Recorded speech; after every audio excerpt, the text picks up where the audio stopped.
In earlier times, the government used to give people terrible punishments to create fear among them, some of which we are going to tell you about. Bastinado. Bastinado. This punishment was given in China. Bastinado consists of beating the victim with a light rod-knotted cord or lash exclusively on the feet. Unlike most types of flogging, it is meant more to be painful than to cause actual injury, even though if done too harshly or for too long, it might cause the victim to not be able to walk. This punishment was often given in medieval times in schools, prisons, and elsewhere for mistakes. This punishment is still given in many countries. Punishment is not as cruel as the next punishments. The rat dungeon. The rat dungeon. If you were alive in London, England during the medieval period, you would have definitely heard about the rat dungeon, since this punishment struck paralyzing fear into the hearts of even the most hardened criminals. This was a cell that was located at the bottom of the London Tower, where prisoners were shackled and chained in complete darkness. But here's the thing. The dungeon was connected to the nearby river and just below the river's waterline, so that when the water levels rose, all the rats that lived along the riverbed would be pushed out of their shelters and forced to swim. Downstream, this would of course leave the hungry and angry rats towards the entrance of the dungeon, where they would then come face to face with the prisoner.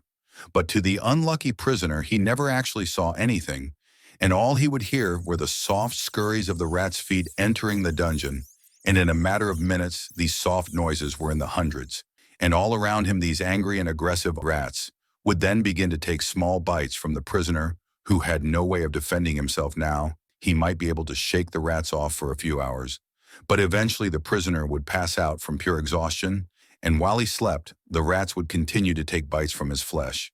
Eventually, when he would wake up, he would discover hundreds of bites throughout his entire body, but it didn't stop there. The prisoner was left here for days or weeks on end, depending on his crime, but towards the end of the medieval period, this form of punishment just got more and more deranged, eventually becoming a form of execution, where prisoners would just be thrown in the dungeon and forgotten about. But thankfully, this was stopped in the 20th century. The guillotine. The guillotine was most widely used in France, particularly during the French Revolution, where supporters of the revolution celebrated it as the vengeance of the people. The device is distinguished from others by its use of a diagonal blade and a restraining device such as the pillory. The device consists of a long, straight frame with a weighted and angled blade suspended from the top. The condemned person is secured to a pillory at the bottom of the frame, which keeps the neck just below the blade. The blade is then released, causing the victim's head to be quickly and forcefully severed from the torso in a single stroke. The head falls into a basket or other receptacle below. The last public guillotining in France was that of Eugène Weidmann, convicted of 6 murders. He was beheaded on 17 June 1939 outside the prison at Saint-Pierre, Rue André Mignot, Faubourg Versailles. Now the Tribunal Judiciaire de Versailles. The proceedings led to disgusting and unruly behavior from the audience.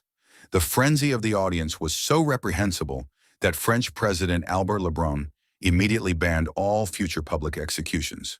The gibbeting.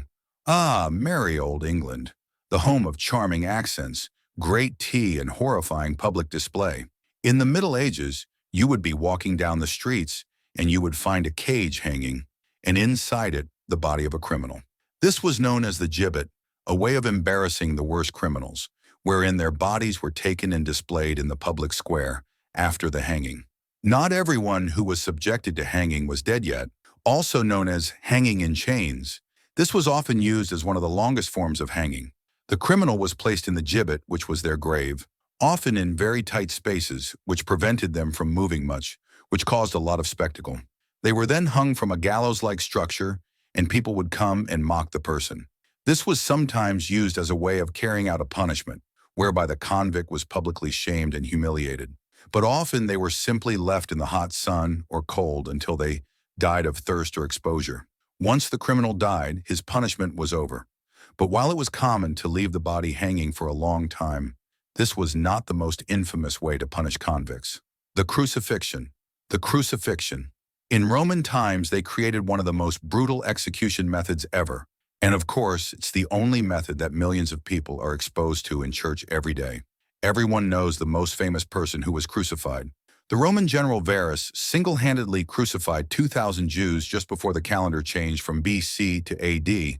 Crucifixion is deceptively simple, and it doesn't seem to actually punish the victim with death. A much more violent version of gibbeting, or the stocks, this involves the convicted being nailed to a large T-shaped piece of wood. Their feet are on the lower part, and their arms spread out at each end of the T. The cross is then erected, and the victim is left to bake in the hot sun, but they'll rarely be around to die in the sun. This method kills its victims much sooner than expected, with the person's arms spread out and the slightest movement causing excruciating pain. Breathing is nearly impossible. The intense pressure on the lungs means the victim will soon die, and for those who experience it, that will be a relief. Crucifixion is a long process, with the final part being the crucifixion. First, the condemned is usually forced to carry the cross on his back and carry it to the field where he will be hanged, often being brutally whipped by Roman guards along the way. By the time they reach the execution field, they have already been beaten badly, hastening their eventual death. It's a brutally effective system, almost foolproof, terrifyingly painful, and serves as a warning to anyone else. On which topic do you want the next part? Tell me in the comments. Thanks for watching.